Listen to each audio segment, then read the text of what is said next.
नमस्ते प्यारे बच्चों, स्वागत है आपका रामरूप शर्मा चैनल पर। मैं हूँ रामरूप शर्मा और आपको पता है कि जिस तरीके की डेट शीट आपको दे दी गई है हर एक किसी बोर्ड ने वो बिल्कुल टाइम आने वाला है। हालांकि बहुत सारे कंफ्यूजन जो है ना इफ चल रहे हैं, क्या होगा, कैसे होगा, कितना एक्सटेंड हो सकता है, पोस्टपोन होगा या नहीं होगा, ऑनलाइन क्लास एग्जाम होंगे या ऑफलाइन एग्जाम होंगे। तो ये सब चीज चलते रहने दो। आप लोग अपनी पढ़ाई जारी रखें, आप लोग अपनी पढ़ाई कंटिन्यूअसली जारी रखें और मैं आपकी इस पढ़ाई को ही थोड़ा सा आगे बढ़ाने के लिए 10th क्लास में और 8th क्लास में ये बहुत इंपॉर्टेंट चैप्टर है। और जबकि 9th क्लास में भी ये टॉपिक आ जाता है, 9th क्लास में भी ये टॉपिक आ जाता है क्लासिफिकेशन में, ठीक है ना। तो एक इम्पोर्टेंट टॉपिक मेटल और नॉन मेटल के डिफरेंसेस। दो तरीके की प्रॉपर्टीज आप जानते होंगे होती हैं, फिजिकल प्रॉपर्टीज और केमिकल प्रॉपर्टीज। तो ये जो वीडियो है वो फिजिकल प्रॉपर्टी के लिए है और ये मेरी गारंटी है कि आपने पूरी वीडियो लास्ट तक देखी तो फिर आपको ये 100% समझ आ जाएगा। 10th क्लास में सीबीएसई बोर्ड में या किसी भी बोर्ड में यहाँ से 2 या 3 नंबर का क्वेश्चन 100% आने वाला है। टेबुलर फॉर्म में मैंने दी है क्योंकि पढ़ने में या काम करने में आपको बहुत आसानी होगी। देखिए यहाँ पर जो मैंने प्रॉपर्टी रखी है वो है हार्डनेस, दूसरी है मैलेबिलिटी, तीसरी है डक्टाइल, चौथी है लस्ट्रस, पांचवी है फिजिकल स्टेट, फिर है डेंसिटी, फिर है सोनोरोसिटी, फिर कंडक्टिविटी, फिर मेल्टिंग पॉइंट और बॉइलिंग पॉइंट। ठीक है ना। तो ये प्रॉपर्टी मैंने यहाँ रखी है। तो देखें यहाँ पर कंपैरिजन में मेटल्स जो होते हैं वो हार्ड होते हैं जनरली, है ना। लेकिन आपको ध्यान रखना है, आप केमिस्ट्री का ये टॉपिक है उसे आप पढ़ रहे हैं तो केमिस्ट्री में एक्सेप्शन बहुत ज्यादा जरूरी है समझने और याद करने या मान लेने। ठीक है ना। तो सोडियम और पोटेशियम जो है बहुत सॉफ्ट मेटल होते हैं, even they can cut by a knife. Knife से भी बड़े आराम से इन्हें काट सकते हैं, केक की तरह कट जाते हैं ये। ठीक है। नॉन मेटल की बात करें तो नॉन मेटल जो है जनरली सॉफ्ट होते हैं। ध्यान रखना है generally word, almost word science में आपको बचा सकता है। 100% श्योर आंसर बहुत कम है साइंस में, तो इसलिए जनरली और ऑलमोस्ट वर्ड का इस्तेमाल करें क्योंकि यहाँ पर तुरंत ही दिया हुआ है कि डायमंड और बोरोन दोनों नॉन मेटल है लेकिन वो हार्ड होते हैं और डायमंड तो हार्डेस्ट होता है भी।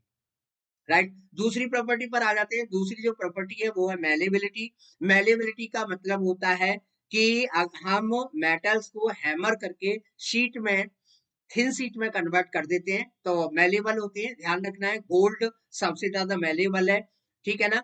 और जो नॉन मेटल्स हैं वो नॉन मेलेबल होते हैं जनरली, ठीक है ना, यानी कि उनके हैमर नहीं किया जा सकता, नहीं होते। ठीक है ना। अब उसके बाद में आ जाते हैं डक्टिलिटी। डक्टिलिटी का मतलब है कि इनको वायर ड्रॉ करके वायर बनाया जा सकता है। आपने सुना होगा कॉपर के वायर, एल्यूमिनियम के वायर, आयरन के वायर, गोल्ड का वायर, ठीक है ना। तो डक्टाइल होते हैं, मेटल्स डक्टाइल होते हैं और नॉन मेटल्स डक्टाइल नहीं होते हैं। और यहाँ पर जो सबसे ज्यादा जो डक्टाइल मेटल है वो गोल्ड ही है वैसे, ओबियसली जो है वहां पर 1 ग्राम गोल्ड में 2 किलोमीटर लंबा वायर बनाया जा सकता है भाई, 1 ग्राम गोल्ड में। ठीक है ना। तो आप सोच के देख लीजिए। लेकिन हम वायर जो बनाते हैं वो एक तो डेंसिटी के वजह से और एक कॉस्ट की वजह से कॉपर के वायर, एल्यूमिनियम के वायर जनरली बनाए जाते हैं। ठीक है ना। आगे चलते हैं लस्टर पर। लस्टर का मतलब है चिकनाहट। चिकनाहट का मतलब है कि उसका जो सरफेस होता है वो लस्ट्रस होता है, यानी कि उसमें पॉलिश की जा सकती है। और नॉन मेटल के जो सरफेस होते हैं लस्टर नहीं होते हैं, इसका मतलब पॉलिश भी नहीं की जा सकती है। लेकिन एक्सेप्शन यहाँ पर भी है, आयोडीन।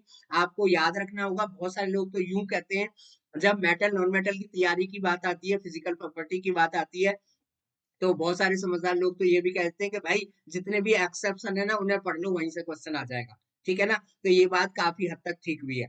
उसके बाद में फिजिकल स्टेट पर आ जाते हैं। तो मेटल जो है जनरली सॉलिड होते हैं, केवल मरकरी और गैलियम को छोड़कर। मरकरी और गैलियम दोनों लिक्विड होते हैं रूम टेम्परेचर पर। और जो नॉन मेटल्स होते हैं वो गैसियस फॉर्म में ज्यादातर होते हैं और या फिर सॉलिड होते हैं। और एक लिक्विड भी होता है जिसे आप बहुत अच्छे से जानते होंगे, ब्रोमीन। यानी कि एक क्वेश्चन का आंसर आपको ये भी बन गया कि मेटल या नॉन मेटल कौन सा ऐसा होता है जो तीनों स्टेट में मिलता है, तो ओबियसली नॉन मेटल। डेंसिटी की बात आ जाती है तो डेंसिटी आप जानते होंगे, डेंसिटी होता है मास पर यूनिट वॉल्यूम। तो ऑब्वियसली जो मेटल है उनकी डेंसिटी जनरली बहुत ज्यादा होती है और नॉन मेटल की डेंसिटी बहुत कम होती है। वैसे जो नॉन मेटल बनते हैं वो कोवलेंट कंपाउंड कोवलेंट बॉन्ड से बनते हैं, तो इसलिए उनकी जो डेंसिटी है वो कम होती है। सोनोरोसिटी पर आ जाते हैं। सोनोरोसिटी का मतलब होता है कि अगर हम हार्ड किसी ऑब्जेक्ट से उन्हें बीट करें तो वो साउंड प्रोड्यूस करते हैं, तो जनरली सोनोरस होते हैं। और नॉन मेटल नॉन सोनोरस होते हैं। कंडक्टिविटी की बात आ जाती है तो देखिए, गोल्ड गुड कंडक्टर होते हैं मेटल्स, और हीट के भी और इलेक्ट्रिसिटी के भी, ठीक है ना। और क्योंकि ये आयनिक कंपाउंड से बने होते हैं, एक्स्ट्रा इलेक्ट्रॉन इसमें होते हैं, मेटल हैं ये, तो इनकी टेंडेंसी इलेक्ट्रॉन को लूज करने की होती है, और इलेक्ट्रॉन जहां मूवमेंट करने लगे वहां पर इलेक्ट्रिसिटी और हीट दोनों जनरली कंडक्ट हो जाती है। और जो नॉन मेटल है वो बर्ड कंडक्टर होते हैं। एक्सेप्शन फिर यहाँ पर है कि ग्रेफाइट जो है ना, और gas carbon, graphite and gas carbon. देखिए ये जो मैं आपको एक्सेप्शंस बता रहा हूँ उन्हें जरूर ध्यान रखिएगा। ये दोनों नॉन मेटल है, लेकिन ये गुड कंडक्टर है हीट और इलेक्ट्रिसिटी के। लास्ट पॉइंट पर आ जाते हैं बॉइलिंग पॉइंट और मेल्टिंग पॉइंट, दोनों के बारे में आप जानते होंगे।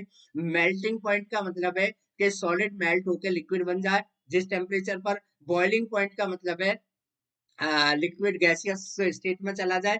तो जनरली जो मेटल्स होते हैं उनके बॉइलिंग पॉइंट और मेल्टिंग पॉइंट हाई होते हैं, other than helium, sorry mercury and gallium, mercury और गैलियम को छोड़कर, ठीक है ना। और इनके लो होते हैं, यहाँ पर भी आपको कार्बन और बोरोन को छोड़ना पड़ेगा। तो ये प्रॉपर्टीज है इनका, आप एक चार्ट बना लें अपने स्टडी कॉर्नर में लगा लें। अच्छा एक बात आपको और मैं कहना चाहता हूँ, बहुत अजीब सी कंडीशन फंस गई है बोर्ड वाले बच्चों के लिए, 9th वाले बच्चों के लिए, 10th वाले बच्चों के लिए, कि भाई क्या करें, क्या पढ़ते ही रहें और कब तक पढ़ें और ये ही पढ़ते रहें, क्या बोर हो गए। तो भाई एक काम करो, अगर आप 9th या 8th में हैं तो अनअकैडमी पर आप सब्सक्रिप्शन ले लो और वहां पर नेक्स्ट क्लास की तैयारी करना शुरू कर दो। मेरे साथ जुड़ जाइए, रामरूप शर्मा के साथ में जुड़ जाइए, मैं आपकी बहुत मदद करूंगा। और मेरे चैनल को लगातार लगातार वीडियोस को शेयर करते रहिए। Thank you so much and all the very best.